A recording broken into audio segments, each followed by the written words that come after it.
Hey, Segovia, back with another one. Hope everyone out there's having a good day, y'all. You ready? You ready to get in some of the most mysterious videos you're gonna see on today's web? Let's get into it. Let's have some fun today, y'all. Make sure you guys hit that thumbs up. Let's get to let's just say 2,500 likes. Hit that thumbs up, y'all. But enough with the chit chat. Let's do what we all came here for. Sit back, relax, and enjoy the show. What's going on? They're gonna build a whole wall. It's a city in here of trailers. I'm looking for some stuff, man. I know there gotta be something in these trailers. They built a whole community inside here. About to snoop in here.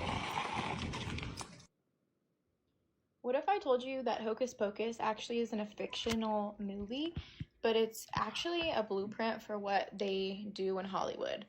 So I was awakened to basically the evils that go on in Hollywood and the stuff that they push out around 2019. And the first movie that I watched and I started to second guess the symbolism behind it and the true meaning was Hocus Pocus. And I was a lover of Halloween, I'll start off by saying that. But when you truly realize what they're doing with kids on Halloween and the cults and the sacrifices and the high-ranking witches and things that are happening on Halloween, you just can't celebrate it anymore, for me personally. And so I remember when I watched Hocus Pocus after I became awakened, and I just had to turn it off because I was sick to my stomach. Specifically, the part where they're like harvesting the little girl and they're like inhaling all this stuff. That's literally what's happening. These celebrities like Cher, I think of her because she like doesn't age. Madonna, she looks insane, but they're literally doing the same thing. It's not from Botox, it's not from filler that's keeping them looking so young, but it's actually a potion. And similarly to what happens in Hocus Pocus with them needing a innocent young sacrifice, this is exactly what happens in Hollywood. And this is why a lot of the celebrities go crazy or they die, because they can't take it anymore and they can't live with the things that they've seen and that they've done. So like, for example, I take like Beyonce, Lady Gaga, Kim Kardashian, all of them kind of in the same high-ranking witch group, because I think that they're like leaders of a lot of these things. So they kind of look like relatively put together because I think that they're filled with the darkness and stuff that it maybe is consuming them and they really can't get out of it at this point. Beyonce's concerts are literally energy harvesting ceremonies and rituals. Anybody can kind of see that if you look at it with like a spiritual set of eyes and a fresh set of eyes. Her concerts are super creepy, like the veil over her face, the red symbolism, it's all really, really demonic and creepy. So we have that set of people. We have the handlers. We have like Ellen DeGeneres, Oprah. They're kind of like the ringleaders. Leonardo DiCaprio, all of these people that are kind of high up. But we look at someone like Leo, and it's like he kind of had to come up through Hollywood. Similarly to Justin Bieber, they were child stars. They came into the game when they were young, so they had to go through a lot of things. But they were kind of like the young kids in it, so they saw a lot of stuff. Unfortunately, Leo grew up to be exactly probably who abused him when he was younger. Now he's that ringleader. Because he probably couldn't get out of Hollywood. Similarly to Justin Bieber, I think he wants to get out super bad, but at this point, he's married to his handler. I think Haley is a handler. Maybe not, but I don't know. That's just my theory. And so I think like Selena Gomez too. I think Benny Blanco is her handler. I think she wanted to get out a long time ago. But I think they often use these like medical diagnoses to explain for like, I think a lot of these celebrities like Amanda Bynes, Britney Spears get lobotomies and they kind of like drug them up and now they're just not fully there. Because I think like Britney wanted to get out and now it looks like she's insane because they've just like basically overdosed her with all these drugs and consumed her, and it's really sad. That's a really sad one. So we kind of have these different groups of people, and then we have the pawns. Like I look at like Jenna Ortega, the young girls, Sabrina Carpenter, and they're obviously involved in witchcraft and like magic and stuff like that. But I think that they're kind of the pawns that are being traded around because they have to do certain things in order to climb up the ladder and get these roles. Little Tony said the exact same thing in his interview when he was getting signed to record deals and stuff, that he saw people and rappers and he said, like, how do y'all have so much money? And they said, we do demonic rituals. Like, these things happen. You have to do certain things in Hollywood in order to get moved up. So yeah, that's just kind of the different like little phases of the celebrities in Hollywood. You know, that's true. And I don't really pay attention to the Hollywood stuff no more because that's already like been documented and people have come out and exposed it. I mean, we still put the clips in here, but I'm more like I trip out on the streamers, you know, them being like these top streamers, like people being streaming and being like, man, that's why do you got that? That's demonic. Like that's satanic. Why do you got that? And the streamer's like, yeah, that's what I got. Like they're showing us now that they're taking over social media. They're taking over the internet because Hollywood's kind of dead, y'all. That's it. Hollywood's done. They came, they saw, they conquered. They're kind of done, y'all. They're done. Now it's coming into everyday our world, right? The internet, right? Where everyone has access to this. You don't have to be a childhood star and blossom into this, you know, superstar, right? Now it's an everyday Joe that meets the right people and now he's in this. So that's what I trip out on, y'all. I like seeing those clips of, you know, them telling us what they're doing to get to that wealth, to have Kevin Hart sitting in a room with them, right?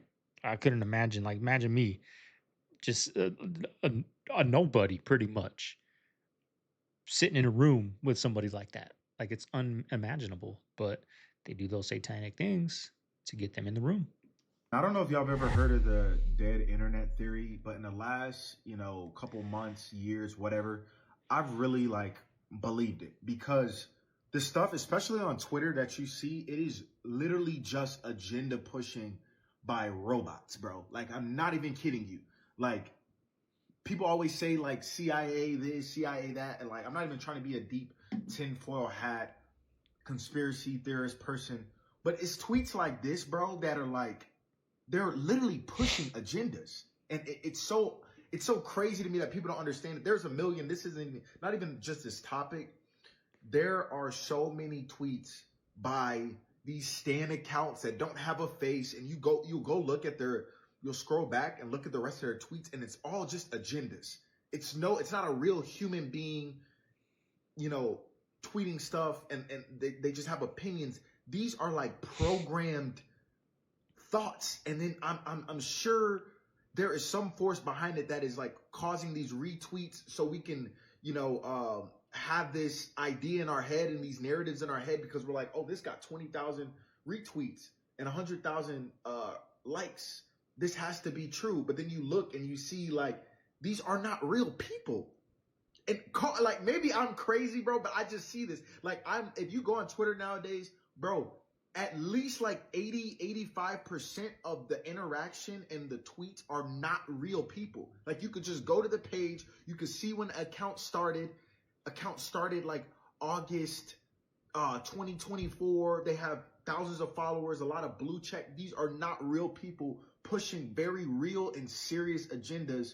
And this is just an example. I'm just using this tweet as an example because I do agree with part of this, I guess. But overall, you'll see so many just bold narrative tweets like this coming from fake accounts. And I'm like, who is behind this? Like, this has to be the CIA, government, or something trying to push these narratives because these are not real people tweeting this stuff.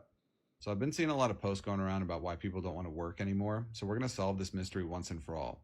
This is happening for two main reasons. The first one being the year 2020. In 2020 was the first time that we were all collectively as a species forced to confront death. It is the first time that we all at the same time had to think about the fact that, oh, we're all going to be dead someday and none of this really matters. We were told that if we went outside, that if we hugged our loved ones, that if we touched a doorknob, we were going to die a horrible death. So what that did was it made people think about and realize the fact that this is a very finite experience that we get on this earth. We only get a certain amount of time here, so do we really want to spend it working for a corporation that doesn't really care if we live or die? Okay? The second one being that people have completely lost hope in the future. People's work ethic comes down to them working towards something.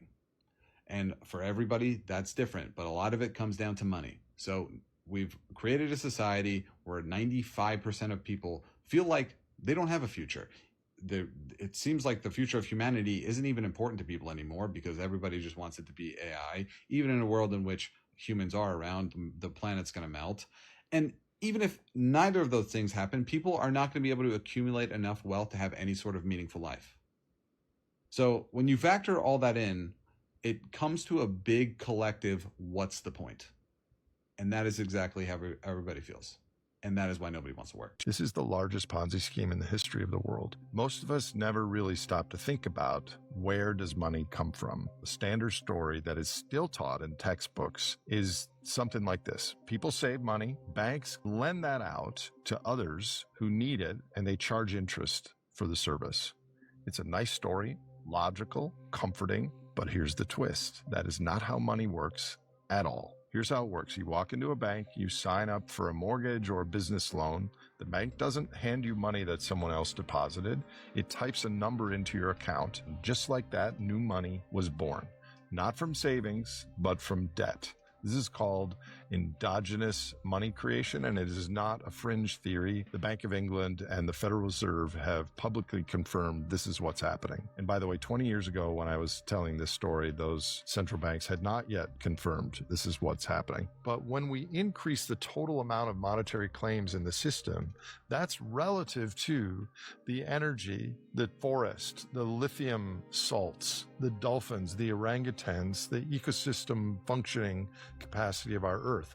We keep creating more and more claims on the same amount of biophysical reality. So this is not so different than a Ponzi scheme or Bernie Madoff, who pays their new investors by drawing down the principal, not the actual returns. So in many ways, we are creating hundreds and hundreds of trillions of monetary claims on a flat to declining amount of biophysical energy, material, and ecosystem realities. It's a big deal. Did you know that crows used to be seen as a good omen until the Catholic Church came around and demonized crows? And the reason for this is going to blow your mind. Now, long before the church rebranded these creatures as symbols of death and bad luck, were seen by our ancestors as sacred messengers, the bridge between the spiritual and the physical realm. In many ancient cultures, crows represented transformation, wisdom, and good omens. However, when the Catholic Church rose to power, they intentionally demonized the crow.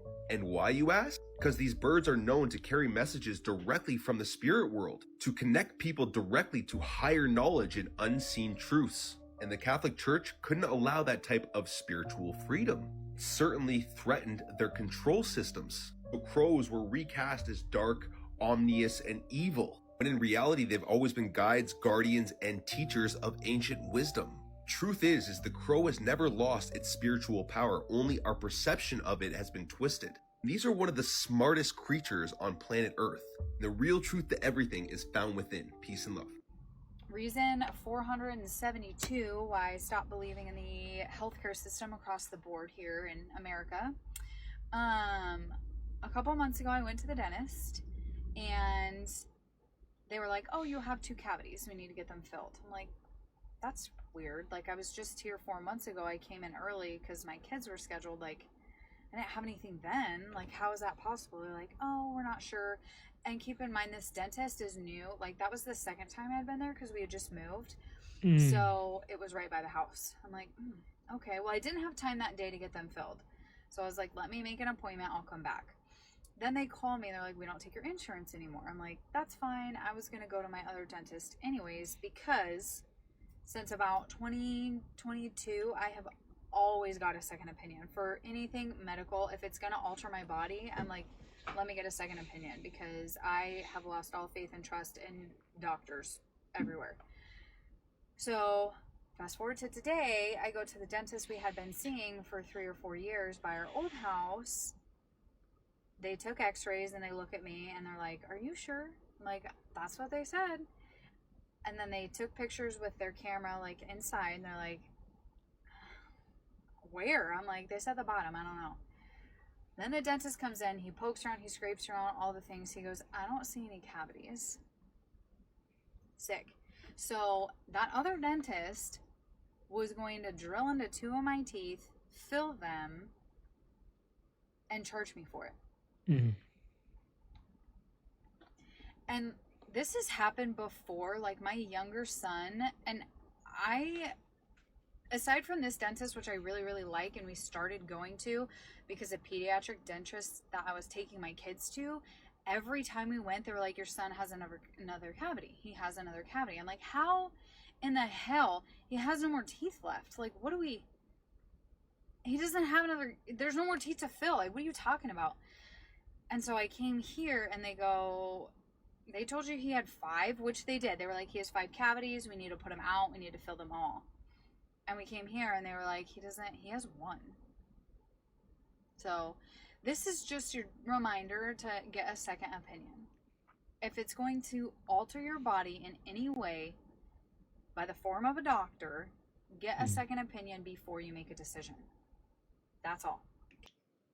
Now, I wish I would have gotten a second opinion because I moved from Arizona to Texas, right? I went to a new dentist out here, get my teeth clean. That's it, right? I had 2 cavities. 2 cavities. That's always the common thing with these clips. 2 cavities. I had 2 cavities. Now, I haven't had cavities since I was a little kid. But it's funny that she says I went to a new dentist and they said I had 2 cavities. Where my teeth weren't hurting, no toothaches, no nothing, right? Brush twice a day, sometimes 3, sometimes 4, right? They always tell me your teeth are healthy, you got good teeth. So that's kind of fishy, y'all. I wish I would have went. Like if I got a dentist appointment coming up in October, and if they say something, I'm gonna let them know. Let me go get a second opinion. Let me see. I got a dentist by where I live. He's a friend. Let me go see, right? Just to see what they say. Because I didn't have no pain, but sure enough, they drilled in me, numbed me, drilled in me, filled it. And was there any cavities? There probably wasn't no cavities, no pain, right? I don't know. Fishy. And look at my pearly whites. You said that the devil runs Hollywood. I did say that. Yes. You still believe it? Well, let me ask you a question. Okay. Didn't we just have Christmas? Yes. What were the films that premiered for Christmas? Name the titles you can think of now. Let me see. There was Carry On. Right. Which had a Christmas backdrop to it. Right. But I can't really think of any actual Christmas and then you films. Had Nicole Kidman's film came out. Oh, did it? Okay. Yeah. With Baby Girl, I think it's called. Okay, yeah, I not missed a that Christmas movie. No. It's not a Christmas No, movie. you're not really seeing Christmas movies right you're now. not really seeing... Yeah.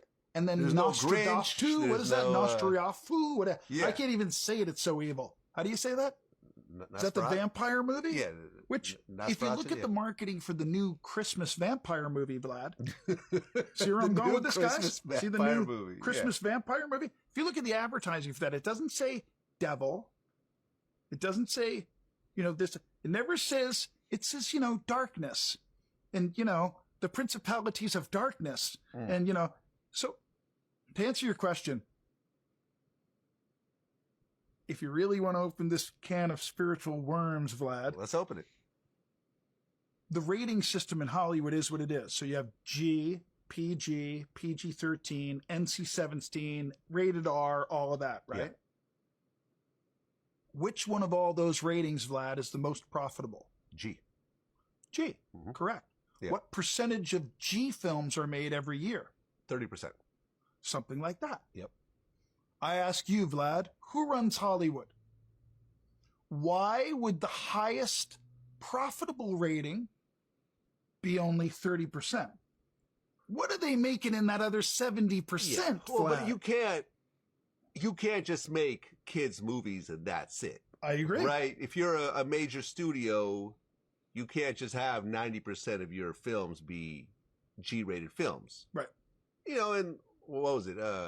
Is it MGM? It's art for art's sake. I think there's a certain level of creativity that the film companies want to do. Right. Harvey Weinstein, I thought was really good at that when he looked at films like The Help and so forth. I don't think he looked at that film as, this is going to be the biggest blockbuster. I'm sure he didn't think it was going to be bigger than Lord of the Rings, but it was a very creative film. Right. And it did well, and it won Oscars and so forth. Right. So I think that's why they don't just do 80, 90% G-rated films, even though they make a lot of money. That's what I think. I disagree completely. Okay. I disagree completely. And why is that? Well, just because if you're any one of these fat cats running stuff, it's all about the money. But like Amazon just bought MGM, bro. Like that. The whole back catalog. Like that. Yeah. Bezos just went, buy it. I don't care what it costs. I want it. And now, just like Whole Foods, he's going to switch the legendary MGM to Amazon. And then he's going to plug that in to Whole Foods. Right. And then he's... Well, to be fair, Jeff Bezos is not part of Amazon anymore. But bro, he has retired. My point is... But, you know, his fingerprints are all over it. Right. I get it. But my point is, it's about the money. And don't ever let Hollywood fool you to believe it's about something else. All of those... See, Bob Iger right now is trying to make more money, Daddy-O. Yeah, like all the rest of them. So that's the kind of irony of my point. Yeah. When I make the G to PG-13 or NC-17 comparison, if you really want to be in profit, where the hell is one person in Hollywood who's going to be the king of Hollywood to break all this down? I want to know. Well, it's Disney to a certain degree, right? I mean, Disney dominates the G films as a whole, right? They probably profit the most from G. Yeah. What I'm trying to figure out is... But even a lot of their biggest films aren't G-rated films. Like, is Moana G-rated or is it PG? G. Should be G. I'm going to guess. Maybe PG, but it doesn't... You're making the same point. Moana is a PG-rated film. Right. What about Moana 2? Let's take a look. Now, my question is, how did Moana become PG and not PG G? as well. Yeah, PG Why as is well. It PG? I don't know. Maybe some of the themes are a little... mature. I mean, I love the film. Moana is one of my favorite Disney films ever. I could joust Vlad right now. No, but I understand what you're saying. And listen, don't get me wrong. Yeah, even Frozen was PG. Is a great Wicked idea. was PG. Yeah. Art for art's sake is a great idea. Yeah. You know, a vampire movie at Christmas, I think, is designed. Okay. It seems to be they scheduled it differently, Vlad. Yeah, fair enough. You know, I'm anxious to see this year. Like, we already know they're already coming out with Halloween movies, right? You go on Netflix, they already got horror 31 horror days or whatever, right? 31 days of Halloween back in the day, right? I remember last year at Christmas, I was trying to watch a Christmas movie with my lady. Like, they didn't have none on Netflix. The only Christmas movies they had were like from the 60s, 70s, right? They didn't have no like new Christmas movies there. So I'm anxious to see this year. Are they going to follow that same suit? Are they going to put out these evil Christmas movies? I forgot the one with Jack Black that they put out last year. Satan, not Santa, Satan. Remember that? I'm anxious to see, like, maybe they're starting to think like, hey, we're kind of letting the cat out the bag a little bit. People are starting to catch on to us. Let's give them some Christmas movies this year. Let's lull them to sleep again. Let's make a big old thing on Netflix of nothing but Christmas movies. Or do you guys think they're going to follow the same page, right? Lil Nas X is cooked. But y'all, the video, his face, something going on, fool. He looked like he lost, like, did I really do this? I'm telling y'all, something was going on with Buddy. He was possessed to some shit, and I know why. Because he chose to be on the other side. Y'all see what happened when you go against God, right? Prime example. He has on Fruit of the Looms. His favorite candy is Fruities. He didn't mock God so many times, y'all. But y'all, look at this video and y'all tell me I'm not tripping. Like, he just looked like, damn, I don't know what the hell was going on. Look at this man's face, y'all. He just looked like he dumbfounded, like he just lost for words. What did he do? Like he really don't know what happened that night. Am I tripping? Look at him. He don't even look like the same person. Go back and watch that video when he was outside. That don't look like him, fool. They look like two different people. Tell me I'm lying. If I'm lying, I'm flying. And I'm damn sure not flying. This man is now facing 4 counts. If he ever wanted to get out that system, he could go ahead and kiss that shit goodbye. They got that over his head. He's cooked. Wait, what did he do? I didn't know. I've been gone all weekend, y'all. I didn't know. I'm not up to date with the news and the current events. I'm gonna have to do some research on this tomorrow's video. See what's going on. Did he do something crazy in the streets? 4 counts of what? Stay tuned. To be Jewish like me, you don't need a job. Once I claimed to be Jewish publicly, I was reached out to by various organizations and companies. They wanted to sponsor my lifestyle. They wanted to give me benefits. They wanted to make sure that I was all right. So I signed some paperwork, and now I get $5,000 a month from the federal government just to live and just to build my businesses, just to work online and things like that. Crazy. So pretending to be Jewish was the best decision I ever made. I saw this clip on Saturday. It has gone mega viral. So, the jersey. Let's get into it, because obviously this ties to one Shador Sanders, who balled out in his first preseason game. This is I'm sorry, I apologize. Barry Sanders. But the tie, come on, the tie is the Sanders. Bear with me. Bear with me. But let's get into Shador, because appropriate that you're also a fan there, right? I showed this to my 10-year-old, my 14-year-old, and my 17-year-old. Because I was even being generous, and I was thinking, maybe, possibly, this is just generational. No, all my kids knew immediately, and they never were born when Barry Sanders was playing. Oh, that's a Barry Sanders jersey, Dad. Proud parenting moment there. If you don't recognize a Barry Sanders jersey, you shouldn't be hosting a segment on sports television. I'm sorry. You just don't have the requisite sports knowledge to be hosting, and you can't fake it. Stephen A. Smith tried to clean up that mess, but that's a huge embarrassment for ESPN. So if you go to Medellin, Colombia, you will walk down the streets and you will see girls on a scale of 1 to 10 physically. You will see 9s and 10s working at a taco shop or doing janitorial work on the side of the street with a very minimalist life, very happy, smile on their face, probably live at home with their parents, don't even have a car, don't have anything materialistic, very approachable, very friendly, just very grateful to be alive and easy to date as a guy. On the flip side, here in the States, there will be girls that on a scale 1 to 10 on the bottom half of that scale that are challenging to date, very, very pretentious, non-approachable. Guys will approach them like, oh, like you're creeping me out. Very, very challenging to date. And for that reason, I'm like, guys, like this is not normal here in the US. When I go travel to all these countries, everywhere else in the world, women are like a lot more approachable, a lot more easy to get along with. They're less pretentious. That might be true, but all I got to say is don't bring that 9 or 10 back here with you, because she's going to have a lot of top-notch dudes for a few years getting at her. It's going to switch, y'all. She's going to become Americanized. At least I think. Not everyone, right? I'm sure there's some people watching that are from over there, a different country, and came over here and didn't switch culture mindset, right? But 9s or 10s, you bring them over here and they start seeing these things how it is, make sure you stay over there in Colombia if you want one of those ladies. Probably gonna get some hate for that. Let me tell y'all something. I just walked outside to get in my car to go to work, and when I tell you LA is humid, LA is humid.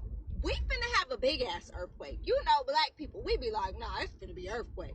You gotta be from the land to understand when you say that, because not everybody knows, like, oh, okay, it's finna be an earthquake. What you mean it's finna be an earthquake? Like, why is it humid? Why I feel like I'm in the down south, the dirty, dirty south? Why? I don't know, but when I went to Arizona this weekend, I don't know if I'm accustomed to the weather out here now, but it was hot, y'all. I was like, damn, I used to run in this weather. I used to work out in this weather. It was humid, sticky. Arizona's a dry heat. It was weird, y'all. It was a lot for me. I was like, man, I couldn't be out here. Like, it's too hot. I don't know if I just got used, because out here right now, it's probably like 85 degrees right now. I go outside, it feels like a fall day already. Arizona, and it was only 107 out there. Be honest with y'all, like, I really hope I'm at home when it happened, because, like, I want to die with people I love. You know, like, I don't want to be at work. Like, I don't want to be, you feel me, like, nowhere but at home. Like, that's crazy. It's finna be an earthquake, a big ass earthquake. Mother Teresa and Robert Maxwell, Ghislaine Maxwell's daddy. My sophomore year of high school, I was so excited to be taking Sister L's class. It was a class that you had to like be on top of, register for right away, or you would be put on a waiting list. One of the very first days of class, somehow Mother Teresa comes up and Sister L had some reservations on Mother Teresa. I grew up in a tiny little Catholic school in Miami, Florida. We were pretty much brought up to praise God for the ground that Mother Teresa blessed us by walking on. I remember the day Pope John Paul II passed away. We all went to library class to sit in front of one of those old school TVs and watch the news. Then, on Coronation Day, when they were choosing a new pope, we also went to the library for the computer lab class and watched a new pope be chosen, which was Pope Benedict XVI, I think. Jeffrey Epstein had framed in his Manhattan home, he had a picture of Jeff Epps, Ghislaine Maxwell, and Pope John Paul II. Caption reads, there was Mr. Epstein smiling alongside Pope John Paul II, Mick Jagger, Elon Musk, and Fidel Castro. Fidel Castro's another one. I'm 50% Cuban. I grew up in Miami, hearing all these things about Cuba, and then I went to Cuba. Fidel Castro's another one that you really got to look into the history of. I allege that Mother Teresa was involved in, just like we have,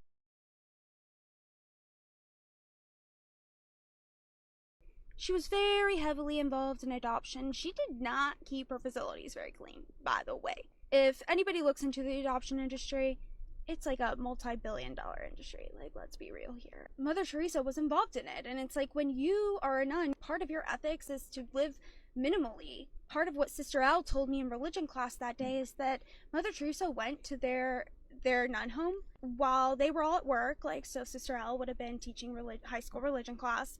She got rid of all of their furniture, their food, their beds were replaced with hay to sleep on, because she was so minimalistic, yet she was involved in a multi-billion-dollar industry. Point being, here we have Robert Maxwell, father of Ghislaine Maxwell, who standing next to Mother Teresa. These two freaks with Pope John Paul. Why was Jeff Epps and Ghislaine Maxwell being blessed? Because that is a blessing. I know, born and raised Catholic, the Pope is blessing Ghislaine Maxwell and Jeffrey Epstein. And then you have them meeting with all these other officials, including Fidel Castro, which the CIA was heavily involved with operations of Fidel Castro. Jeffrey Epstein knew he was under investigation. He knew the first time. I'm sure he knew the second time. He could have taken all these pictures down. And I could go back in my camera roll of screenshots and pull up a whole plethora of photos of Mother Teresa being photographed with people that it's like, you would never imagine her being photographed with. I don't even think you see many photos of Mother Teresa in history being photographed with other sisters. It's just like these officials, like, what did she have to do with Robert Maxwell? Now look at this world, man. There's a mop, like a robot mop in here. No shade. It's literally saying like, hey, how are you? Have a great day. Look at it. It has my a Walmart face. too. It says, thank you for shopping at Quick Trip. Like, this is insane. That's a quick Please trip. stop bringing your pets into the grocery store and claiming they're service dogs when they are clearly not. Somebody in Colorado just this weekend decided to bring their dog into what looks like a Walmart, and their dog somehow climbed up behind the counter in the vegetables, and this is very clearly not a service dog, because no real service dog would do this. But look at this. Now the dog is walking on all these vegetables, and she's trying to say that it's just her service dog.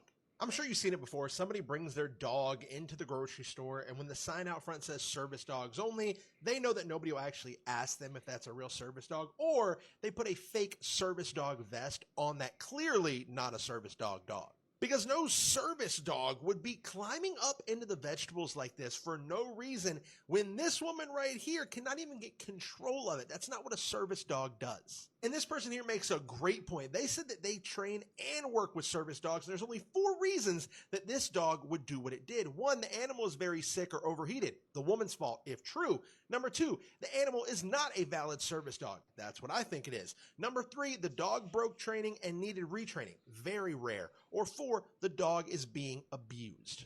As ChatGPT. Now, there's something with dogs. Like, I don't really like walking my dogs outside. Like, I would love to take my beagle. Like, he's got so much energy. But every time I take them out, it's always something. People's dog, like, I was walking them, last time I walked them, I was walking them both, right? Got both dogs. And there's like a big dog, I don't know what it was, like a German Shepherd and a Chihuahua, a little dog. I don't know if it was a Chihuahua, but it was a couple walking them. Now, why is this skinny woman walking this big German Shepherd and the man walking the little dog? And that dog wanted to come. They actually switched and the guy took over the German Shepherd. I turned around, I walked back home, but it's always something with people that don't use common sense. Like before we had the baby, now when we had the baby, I don't really take the dogs because we're walking the baby. I gotta focus on him, right? But when we would walk, Mama Bear would walk my little dog. I would walk my beagle. I know how to control him. I know he's a strong dog, right? He's not the biggest dog, but he's strong. He can break out easy. But people just don't use common sense with their dogs, y'all. Like, just because your dog's trained, put him on a leash. Especially if it's a big dog, put him on a leash. Don't just let him walk. You know what I mean? I don't understand people. Why we're still working 40 hours per week, and what it gave me blew my mind. What it told me, it said that the 40-hour work week was designed almost 100 years ago in the 1930s, and it was designed for factory workers, salt miners, coal miners, and 40 hours was actually created as a policy and law from the government that was the breaking point for people to stop working. Think about it, it's designed to keep you under control, to keep you anxious, to keep you tired, to keep you broke. You don't have enough money to thrive, but you have enough money to pay your bills. You don't have enough energy to do what you want outside of work, but you have enough energy to go to bed and rinse and repeat. In 2025, we have Wi-Fi, we have AI, we have 5G connection where you can work from anywhere. Wondering why you feel burnt out despite everything you're doing? The system was designed for control, not freedom. Tell me in the comments, do you think the 40-hour work week is designed for productivity or for control? And if you're done playing the game, give me a follow. I mean, it's for control, right? Every 40-hour a week, work week I've ever had, I can bang it out in 20 hours. You just milk it. So in a way, you're in control, right? Thanksgiving Wednesday, you're working a half day till 12, till 1, you're done at 10, but you gotta sit there. Ain't nothing you can do. You gotta sit there till 10. I mean, you gotta sit there till 1 o'clock, right? When I used to be a driver, right? I'm done with the route. Everyone said we're done. We're not taking no more patients. Don't worry about us calling you back. We don't have no more. That's it. We're done. You still gotta sit there and wait till 1. Can't go back. You can't go home. So it's a way of control, y'all, because 90% of these jobs out there, 40 hours a week, you guys know, you can finish that 8-hour day in 4 hours, probably quicker. But you got to milk it, unfortunately. The reason you feel temptations for certain things and certain sins is very specific to what you're supposed to do. If you have the urge to smoke or damage your lungs, it's because your voice was made to worship. The enemy's trying to silence you that was meant to praise. If you have crippling self-doubt or insecurity, it's because you're meant to lead and inspire. If you weren't dangerous to darkness, it wouldn't try to mute your confidence. If you have constant distraction and procrastination, it's because you carry strategy, vision, and ideas from heaven. The enemy delays you because he can't stop you, only you can. If you have an addiction to lust or pornography, it's because you carry a deep capacity for intimacy, covenant, and healing. Perverting love is how Satan prevents true restoration. If you have fear of rejection or abandonment, it's because you carry a spirit of belonging and reconciliation. You were made to gather the outcasts, so he tries to make you feel like one.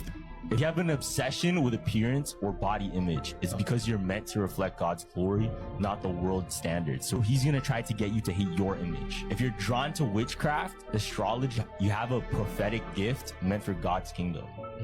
The enemy counterfeits your gift to keep you out of alignment. If you struggle with overspending or greed, it's because you're meant to be a kingdom financer. So he wants to keep you broke so he can never bless others. 100% believe that. I'm living proof of that. I've always said the one thing I need to do is get my eating, right? get strict on my keto, my carnivore, eating clean. And I'm going to that next level. And the devil, the universe, whatever you want to call it, knows that. So he's going to do everything in his power not to let me get there. I feel that in my soul, y'all. Like, I know that. Some people eating clean is a piece of cake. Man, you're weak as hell. Can't eat clean? No discipline. But they can't stop drinking. They can't stop doing drugs. That was easy for me. Quitting drinking was just a piece of cake. But to some people, it's not, because you know what? They quit that drinking, they're going to fulfill their destiny. Everybody's is different, y'all. Everybody's is different, but I 100% agree with that. I don't know if those feelings are, are accurate, but I feel like everyone knows what they need to do what they are meant to do. I feel like everyone does, because I'm no one special and I know what I need to do to get there. Now, I feel like some people maybe throughout time, they just get caught up in doing it so long that they forget. But I feel like everyone knows what they need to do. And the reason they have a hard time doing that is because the devil don't want you to do what's best for you. He's going to do everything. He's going to send those cravings. He's going to send those addictions. He's going to send those girls at you. He's going to send those, whatever. He's going to send them at you to keep you from going to that next level. I 100% agree with that. Let's talk about Matthew Perry. For those who are not caught up in the weeks leading to his unfortunate demise, he would post a bunch of photos all having to do with Batman. This one here states Batman plays pickleball. Here we see him showing his TV, which also has the Batman playing on it. People have hypothesized for a very long time that the Batman posts at the very least were a cry for help from Perry. Other people have hypothesized that maybe it was his way of resisting and trying to go against the entire system that is Hollywood and entertainment. But again, I ask you, what are the chances that his final post is him in the same spot that he would... What are the chances that his ex-girlfriend, who's a Hollywood icon in her own right, happens to share a birthday with the same day he... We also have this post, which he throws some cranberries on a table and says this is all he ate all day. Ironically enough, the lead singer for the band The Cranberries also in the same exact way as Perry. But the weirdest thing by far about this entire saga has to be Doja Cat dropping this song before his untimely demise. Again, guys, not only is she on the Friends couch as a demon, but one of the circles in between for what would be the Friends logo is missing. I also found this clip from her music video, which was eerie and disturbing to say the least. Roll the clip.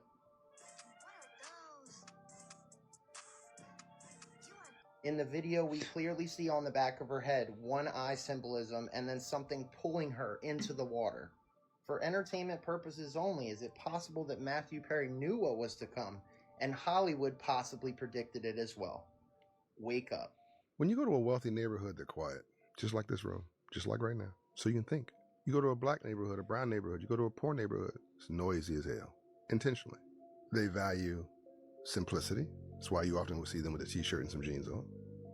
They need quiet, because only in quiet can you create.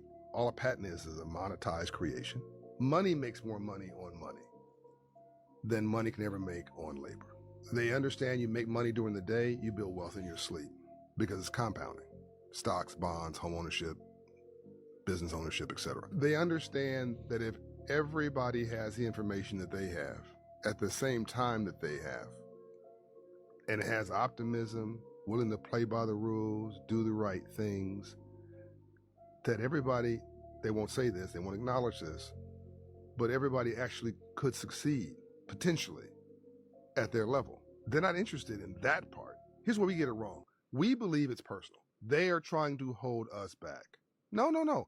They're trying to get ahead, as far ahead, as fast as they can. That's capitalism. That's competitive juices. That's no different than an athlete. It's no different than you want to covet your knowledge and use your hustle and your unique brand to get as far ahead, to distinguish yourself as you can. I always say to create distance. Yes, that's what they want. They want to create distance, and they don't mind you having a few snacks once they've created some distance. What I have said is, if you go far enough to the North Pole, you end up south. If the top 5%, the top 10% becomes the top 2%, the top 1%, and then the top 0.001%, I've said my rich friends now need my poor friends to do better only to stay rich. So now the world has completely changed. God has a sense of humor. In what ways are black people positioned to succeed in this world? That everything is changing. We are incredibly well positioned. We've been doing so much with so little for so long, we can almost do anything with nothing. A lot of other folks are about to have a lot of problems. They don't know how to deal with problems. The problem with them is Johnny got sick at school. We have a crisis every Tuesday, right? Right. We're experts at crisis management. Number two, we fall every day. You can't fall from the floor. We're already on the floor, right? Yeah. So we take no for vitamins. Success is going from failure to failure without loss of enthusiasm. Over it, around it, through it, we're going to get to it. We're great at hustle. We're great at creation. Again, we had a choice to make back 6,000 years ago. Our choice was creativity, culture, and cool. Their choice was capitalism, commerce, and money. We can revise our choices from rocking the mic to owning it. I just saw a video of someone talking about Walmart, how they're going to be putting 10,000 Kelvin lights in their stores, and how those are the lights that are not even in the natural blue light spectrum, and they're artificial, and they're made to make you feel more anxious, and that it triggers your amygdala so you can't make logical decisions, so you shop faster and you just put things in your cart without really thinking about it. And when I say that I don't think people really understand, like, as someone who's worked in marketing, worked in sales, like, I keep telling y'all do not know the level of manipulation that is being done to you on a daily basis. And when I say a lot of this shit is like literally like they're casting spells, them putting that's like casting a fucking spell on you. Like, yes, there's scientific explanations, but at the very basis, they are using different like physical things to manipulate your psyche. That is what spell work is. Like, I feel like y'all really do not know the level that y'all are being manipulated. Like, Walmart has always been very uncomfortable for me. I hate it. I've always been in and out. And like, I'm going to Google before I post this. If it's posted, then it means it's true, right? If that they're actually doing this. But it's like, what the fuck, bro? Definitely use this. If you watch this, definitely use this as a moment to reflect and think about all the other ways that you are being subconsciously manipulated in your daily life and how capitalism breeds that to happen. You stay blessed, though. There's a under. How far? You are ready for the number? Yes. At one point, I projected under 400 million. What? 500 million. Under 500 million. Under 500 million. Mm-hmm. So you think that they have a very similar population to the United States and China? Yes. Wow. There's 1 billion people missing. And this goes back to what we were saying in the beginning or earlier in the podcast with all of the fake IDs and all of this stuff being found out. Yeah, there's possibly 1 billion people missing. It's not a demographic question, Danny. It's a mathematical question. Let me ask you. It takes a couple to have 2 children to replace themselves, right? Think about it. Yes. If every couple produces 2 children, the population stinks level. Right. So, do you know how many children does every woman needs to have in her lifetime in order to triple its population in 50 years? To triple its population in 50 years, you need to have what? Let me guess. 10. I'm terrible at math. I'll give you the answer because Okay. I asked AI. It's a crazy mathematical. If a country needs to triple or grow its population by 2.5 times, let's just say 2.5 times. Okay. Over a span of 50 years. 5 kids? Each woman, you're right, each woman needs to give birth on average between 4.5 to 5.5 children. Well, my math sucks. Wow. Okay. Okay. Now, China grew its population officially from 1950. That's when the CCP took over to control. Okay, China's population in 1950 was about 500 million. In the year 2000, 50 years later, China's population was about 1.27 billion. Okay, so it grew 2.5 times. Right, from 500 million to 1.27 billion. That's 2.5 times. You guys hear about those fires in Chile? Yeah. It happened in Vina del Mar, eerily similar to what happened in Maui. So you know how they're talking about Lahaina becoming the first city in Hawaii to be a smart city? Vina del Mar was the headquarters of smart city business for Chile. No way. But these fires, same scenario, high winds, and like there was no warning. A lot of people died. And I saw a video today of this dude who was like going through the wreckage of outskirt of Lahaina, and there was a blue house completely unburned. No way. And I don't know if you've heard about this whole thing with the conspiracy of the DEW, the direct energy weapon, but lasers cannot burn the color blue. So in Hawaii, basically like everything was just like burnt to a crisp. Like cars were like melted, yet there was like just blue umbrellas. Anything blue was not burned. There's like all these cars that were melted, and then there's a blue car not melted. I have family who like was walking through the area, and they literally said their warehouse is green and blue. All the green ones are scorched, all the blue ones are still standing and fine. If you just look at any big city in the United States, this is what has happened over the last 20 years. Anybody listening to this right now is going to resonate with them. In my town, in Dallas-Fort Worth area, 15, 20 years ago, there were 10 hospital systems. Mm-hmm. And today we have 2 dominant ones. So when the Affordable Care Act got passed, at that time, you still had independent doctors. You could go into a family office, maybe 1 to 2, maybe 5 doctors. That almost doesn't exist anymore. What the hospitals have done is they purchased other hospitals. They've consolidated, just like the insurance companies did. They consolidated these other hospitals and created one big hospital system. Mm-hmm. And then to ensure that they got the patients, because I own the building, now I have to have distribution into my hospital facility. Mm-hmm.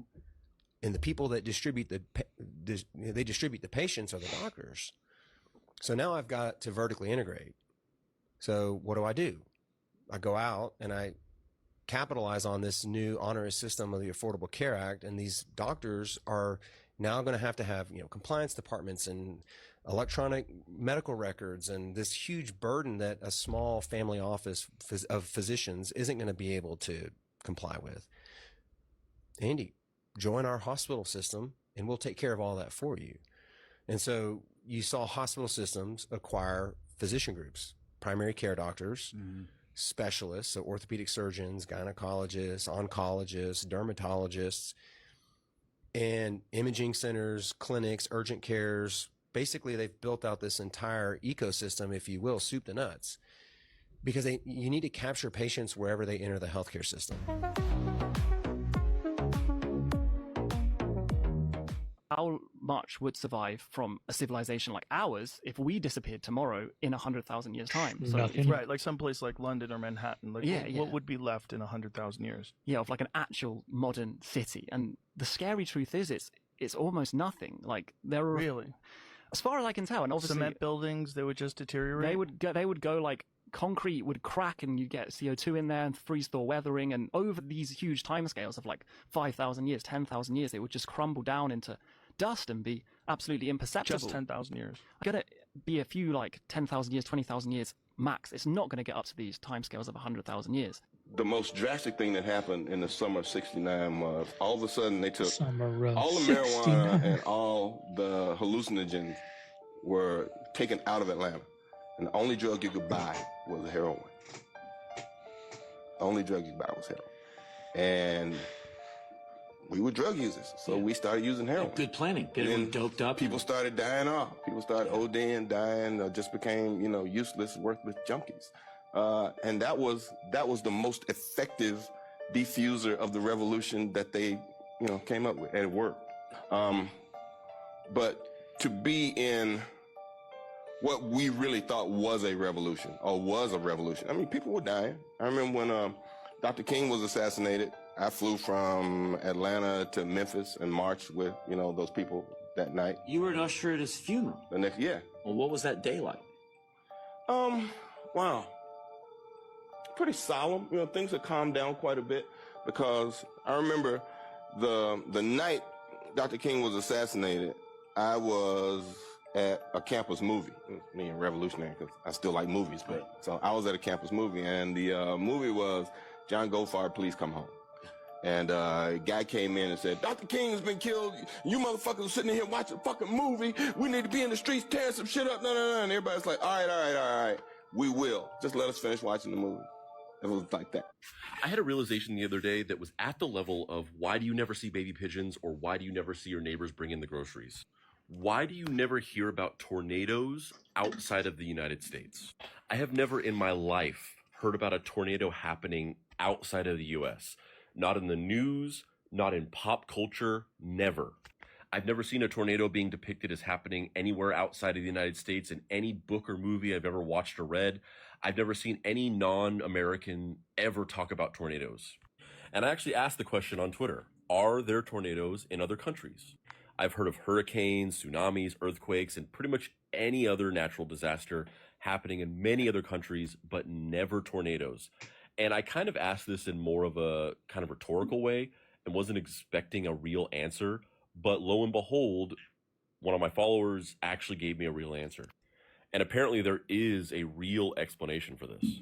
So I looked it up and yeah, while there are some very weak examples of tornadoes in some other countries, a majority of the tornadoes that happen in the world happen in the United States because it happens to be the perfect storm of good conditions for tornadoes to happen.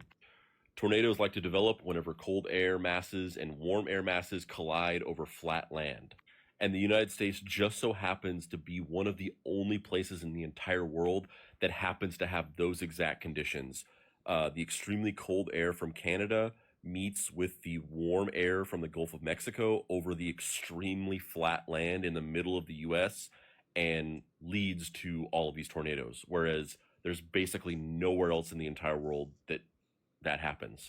It's also incidentally why a quarter of the world's food supply comes from the US, because it's basically one of the only places in the world that has the perfect conditions to grow food at such a rapid rate because of the flatness of the land and the weather conditions. There's like a trend of millennials cutting off their parents because baby boomer parents don't really involve themselves in their children's life to a period of inconvenience. For the average person's childhood, like they were at their grandparents a lot. They were being watched a lot. Yeah. They were being toted around by their grandparents a lot. And so the millennials are having children and they're assuming, okay, my parents are going to have the same relationship I had with my grandparents, which always being at their home, always around, always this. And then they call their parents for anything, the baby boomer parents, and everything's an inconvenience. You know, watching the children is an inconvenience. I got stuff going on. I'm still living my life. I'm not stopping. And your mom was even saying she had talked to someone that said, you know, when my children have grandchildren, I'm not stopping my life for them. You know, and I said, okay, well, that is the fruit. When the kids kind of start, there's a trend for millennials of putting their feet down with their parents to say, hey, you can't talk to my kids this way, or when you have my kids, please respect and, you know, give them this type of diet or whatever. And then the baby boomer parents are like, I'm doing whatever I want, when I want, how I want. And what the penalty is going to be, if you burn a flag, you get 1 year in jail, no early exits, no nothing. You get 1 year in jail. If you burn a flag, you get, and what it does is incite to riot. I hope they use that language, by the way. Did they? Yeah, incitement is incite to riot. And you burn a flag, you get 1 year in jail. You don't get 10 years, you don't get 1 month. You get 1 year in jail, and it goes on your record.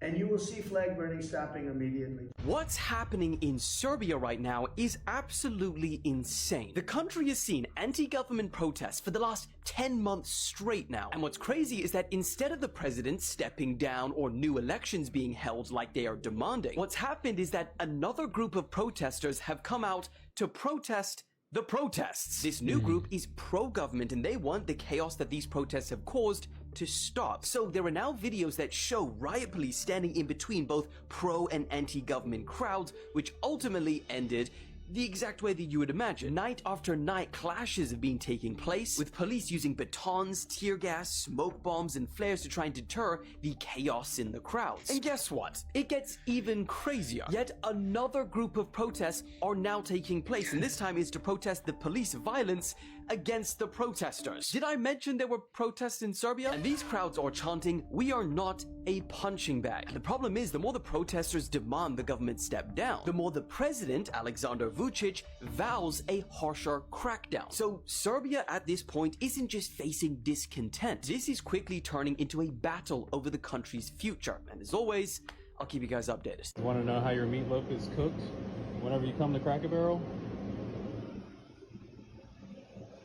We throw it in the microwave and then we serve it to you. And sometimes it's still cold. So a doctor's note and sickness is no longer an excused absence for school in Tennessee. They passed a law right before school started that if a nurse sends you home because you're sick, it's considered a tardy for the day. And if you miss a day, even if you have a doctor's note because you're sick, it is now unexcused.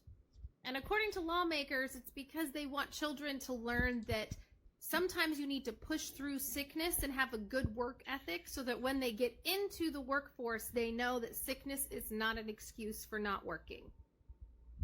And a lot of schools are now making it that students get 20 minutes for lunch. That includes getting to the lunch place, opening your lunch, eating, and getting back to class. 20 minutes.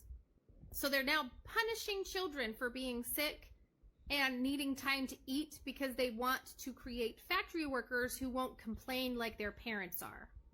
And people claim they care about children, but once they're born, they don't care about them at all. Oh, babe, you're asking if your auntie can get a little naughty? How do you feel when you hear that and you think having access to that? That's crazy. I'm horrified. You know, one of the big problems that I'm seeing is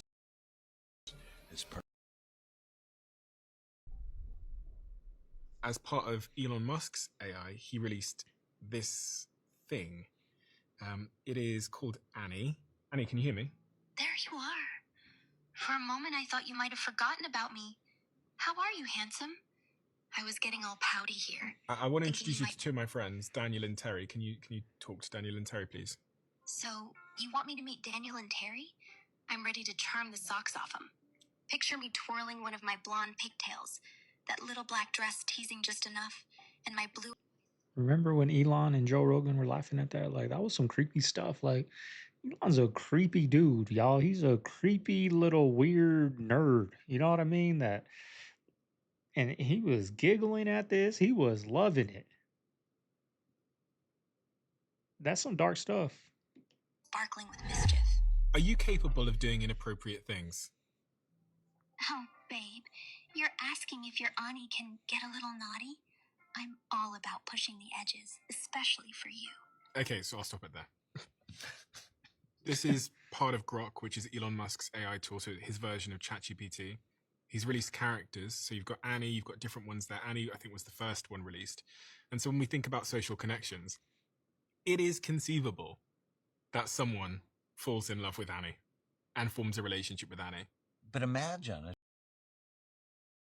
it's lonely, gets a hold of Annie. How do you feel when you hear that and you think about kids having access to that? I'm horrified. It's scary. There's going to be a generation of people, and I mean, there already are many examples of people falling in love and forming relationships with their AIs. If we're ever going to deal with this properly, we have to get young people, old people too, pissed off that they're manipulating your mind for money.